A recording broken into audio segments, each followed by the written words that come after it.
पूर्वाभ्यासेन एव, उस पूर्व जन्म के अभ्यास द्वारा ही सह अवशः ह्रियते, वह विवश होकर खिंचता है।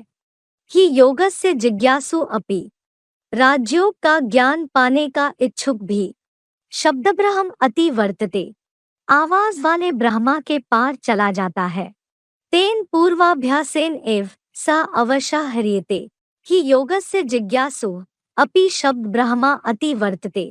भावार्थ, उस पूर्व जन्म के अभ्यास द्वारा ही वह अर्धयोगी ब्रह्मावत्स स्वतः विवश होकर योग सिद्धि हेतु खिंचता है और राजयोग का थोड़ा ज्ञान पाने का इच्छुक भी झांझ मजीरा की आवाज वाले भक्ति मार्गी चतुर्मुखी ब्रह्मा के पार परम ब्रह्म में चला जाता है। भक्ति मार्ग में तुलसीदास जैसे गुरुओं ने ये फिकरा बना बना करके लोगों को गुमराह किया है, ब्रह्मा बाबा की तरह बोल बोल के याद करने, गीत बजा के और आवाज करके जो गीता में बोला हुआ है, शब्द ब्रह्मा अति वर्तते। गीता ज्ञान में भगवान ने इस बात का खंडन किया है।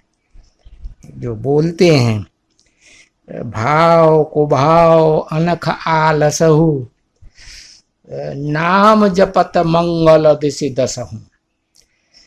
भगवान का नाम जपना, मंत्र का जाप करना, कीर्तन करना, गुरुद्वारों में ढाल मंजीरा बजा के आवाजें करना, और या क्या गिरजाघरों में प्रार्थना करना, मस्जिदों में अजान लगाना, अल्लाह अकबर बोल बोल के भगवान को याद करना, इससे कोई फायदा नहीं। क्योंकि भगवान को निराकार कहा जाता है, निराकार मानते भी हैं सब धर्मपिता हैं। तो निराकार को तो देह नहीं है अपनी, हाथ पांव नहीं है, कान ही नहीं है, वो आवाज कहाँ से पहुंचेगी है। इसलिए ये भक्ति मार्ग में अंधश्रद्धा सिखाई है गुरुओं ने, नाम जपत मंगल दिशि दसहु। इसको गीता ज्ञान में कन्वर्ट कर देना अच्छा है? बताना है लोगों को कि वो फिकरा है तुलसीदास का बोला हुआ, भाव को भाव अनख आलसहु, याद करत मंगल दिशि दसहु। उन्होंने भक्ति मार्ग बोल दिया, नाम जपत मंगल दिशि दसहु। तो उस निराकार भगवान को आदम के शरीर में, मुकर्रर शरीर रूपी रथ में पहचान करके याद करना, उससे जो फायदा होता है अपना और दूसरों का, सारे विश्व का कल्याण होता है, वो दसों दिशाओं में कल्याण होता है। इस बात को अच्छी तरह से समझना है और भगवान को याद करना है, नाम नहीं जपना है जैसा ब्रह्मा कुमार कुमारियों ने और ब्रह्मा ने सिखाया है, चिल्ला चिल्ला के आवाजें करके। वो सब भक्ति मार्ग सिखाया हुआ है। हटा वाव अनख आलसहु, भक्ति मार्ग में बोला नाम जपत मंगल दिशि दसहु। इसको कन्वर्ट करना है ज्ञान मार्ग में, गीता ज्ञान के अनुसार, याद करत मंगल दिशि दसहु। भक्ति मार्ग में नाम जपना, आवाज करना, मंत्र जाप करना, यही सिखाते हैं अंधश्रद्धा। और ज्ञान मार्ग में, गीता ज्ञान में भगवान आकर के सिखाते हैं ये जाप आप करना, मुख से बोलने, इससे कोई फायदा नहीं। राम राम राम राम, शिव शिव शिव शिव, या कोई भी मंत्र का जाप करना सबसे अच्छा है उस निराकार भगवान को साकार में आए हुए आदम के मुकर्रर रथ में पहचान करके और फिर याद करना। उससे जो कल्याण होगा अपना, विश्व का, दूसरों का भी, वो दसों दिशाओं में कल्याण ही कल्याण है। कल्याण का कुछ सवाल ही पैदा नहीं होता। बता तो दिया है, ये फिकरा सुनाना है सबको भक्ति मार्ग का कन्वर्ट करके। भाव को भाव, किसी का अच्छा भाव हो, खरा गलत भाव हो, अनख आता हो,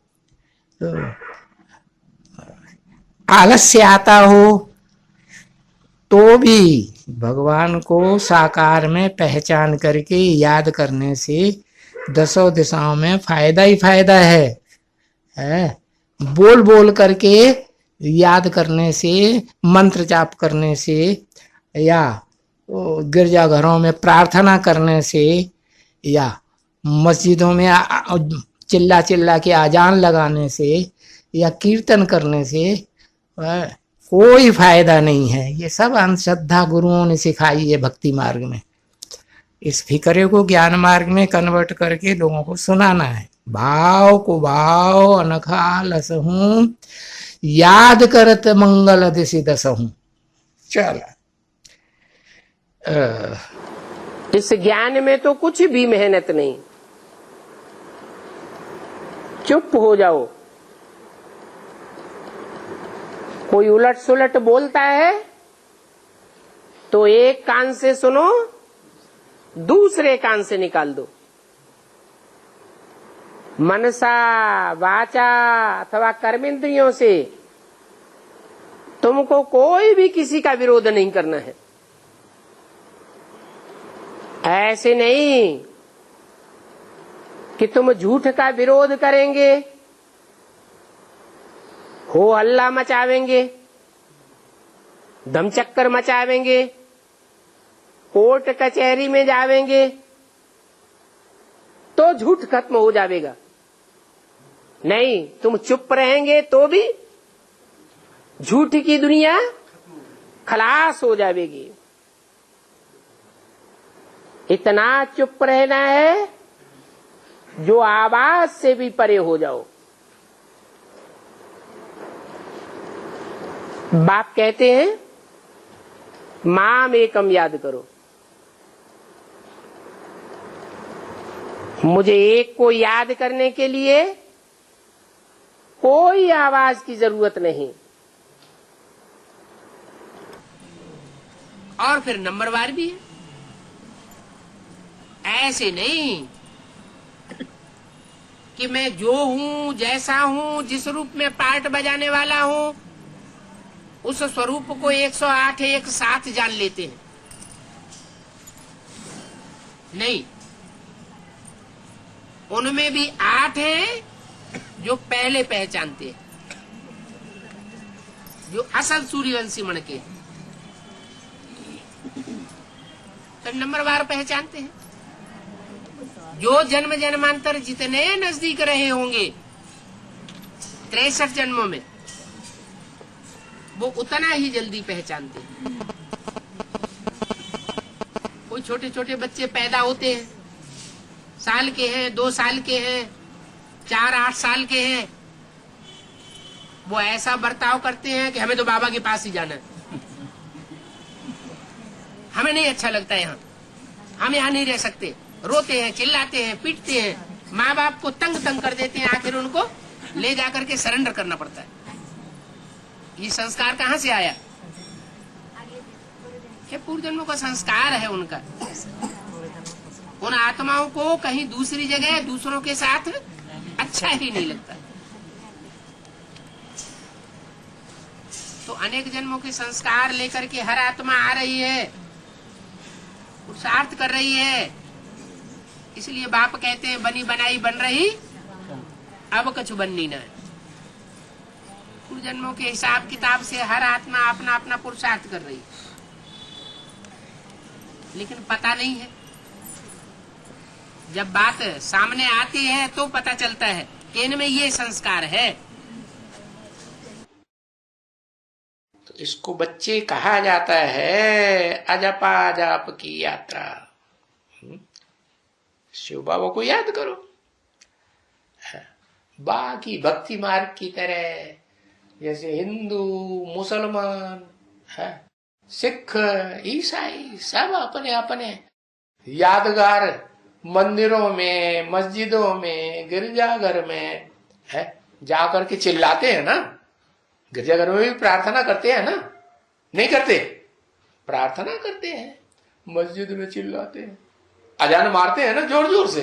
हाँ, तो देखो हिंदू हैं, झांझ मंजीरा बजा बजा के चिल्लाते हैं। आजकल तो लाउड स्पीकरों पर है, चारों तरफ आवाज फैलाते।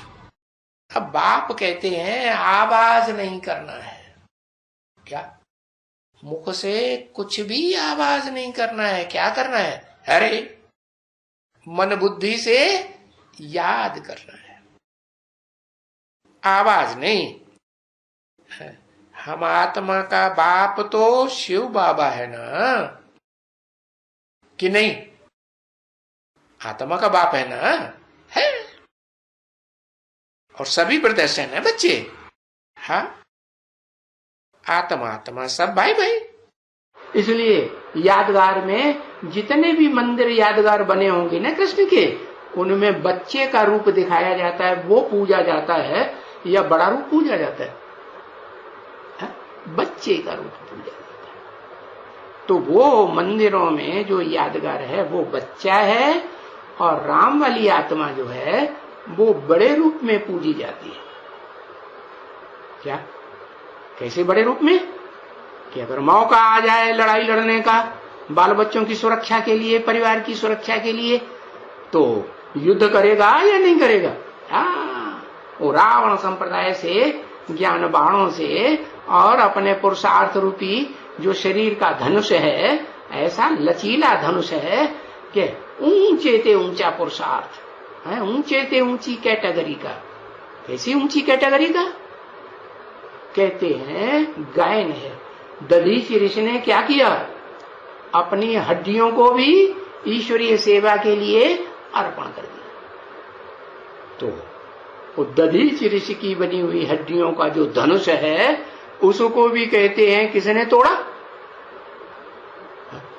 राम ने तोड़ दिया। उससे भी ऊंचा पुरुषार्थ करके दिखाया। तो पुरुषार्थ करके तो दिखाया, लेकिन जब पुरुषार्थ संपन्न हुआ तो वो बाप समान निराकारी बन गया, या साकार देह की, इंद्रियों की, ज्ञान इंद्रियों की, साकार इंद्रियों की स्मृति रही है? रही। अच्छा, जब संपूर्ण परम ब्रह्म बन गया तो उसे इंद्रियों की स्मृति, देह की स्मृति रही? नहीं रही। तो वो तो निराकार हो गया। अम्मा के रूप में है तो भी निराकार, और बाप के रूप में कहा जाए तो भी निराकार। कैसी निराकारी स्टेज है? अरे अम्मा में चमचमाहट ज्यादा होती है, नई नकोर अम्मा आती है ना घर में, है? तो चमचमाहट किसके चेहरे पे ज्यादा होती है? उस माँ के चेहरे पे चमचमाहट होती है ना, तो वो तो अव्वल नंबर की अम्मा है, परम ब्रह्म। हाँ, तो वो चमचमाता हुआ, हाँ, रूहानी चेहरा संसार में उन ब्रह्मा नामधारियों के मुकाबले बहुत श्रेष्ठ रूप धारण करता है। 4 ब्रह्मा नामधारी जो है ना, चौमुखी ब्रह्मा, जो शास्त्र में गाया हुआ है, और ऋषि मुनियों ने उसी को ब्रह्मा समझ लिया है, लेकिन वास्तव में ऊंचे से ऊंचा ब्रह्मा कौन हुआ?